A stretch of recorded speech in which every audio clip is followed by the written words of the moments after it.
My little sister was only 7 when they buried her. I had a very vague knowledge of voodoo back then, most of which came from my grandmother. My mother had discouraged her from talking about it, but her mother was much more stubborn than her. Consequently, the intricacies of zombification as narrated by my grandma late into the night are some of my earliest memories. We lived in a decent-sized house back then, but there were a lot of us, my mama and papa, my grandma, and my uncle on my father's side, and 3 cousins of my mother. Then there was me and my sister, before they found her dead in a ditch in the rain. I had seen her lying there, but was too young to understand the vicious slashes all over her neck and back, and the bloody indentations on her skull. I remember distinctly my papa holding me against his chest, the tears streaming down his cheeks like a floodgate had been opened, as his body shook with the sobbing. Turning my head, my hair dripping wet in the humid rain, I looked to see the droplets of rain as they bounced off my sister's corpse and slid coldly over the grooves of her back. She didn't seem to mind. She started to visit me at night soon after that. It gradually became routine to me to leave the bedroom window open so she could climb in and sit on the floor and watch me as I slept.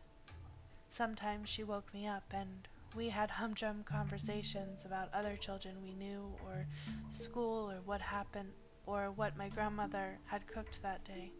Her face was in a terrible state, her eyes especially.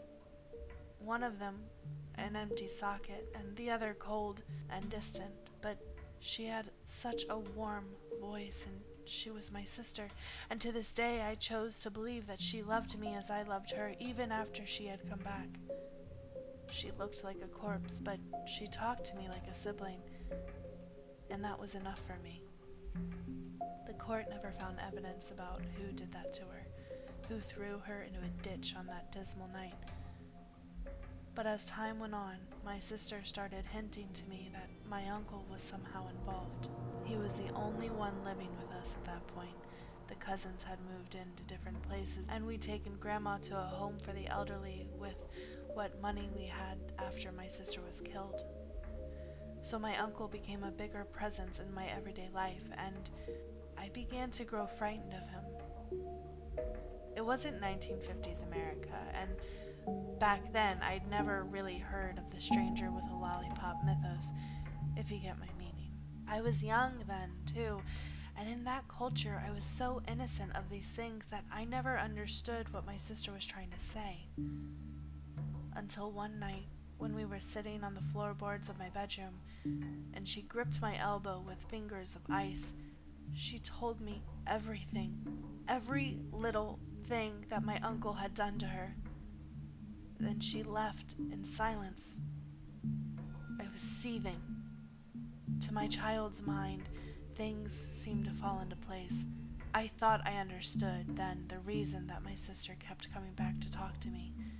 She wanted revenge, the revenge that cowboys did on television, where they made their enemy pay for what they had done. The first time I had a golden opportunity, I took it. As my uncle took me for a walk along the cliff over the sea, the first time he turned his back, I gathered all my strength and kicked him in the back of the knees.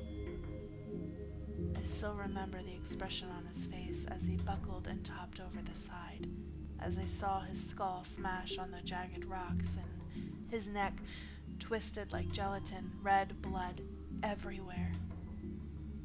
I lay about crying until the police came, although I never regretted it for a second.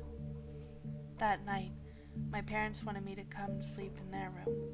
They thought I was traumatized or something. Maybe I was, but I refused. I told them I wanted to sleep in my own room, to be alone, and I don't know how, but I convinced them.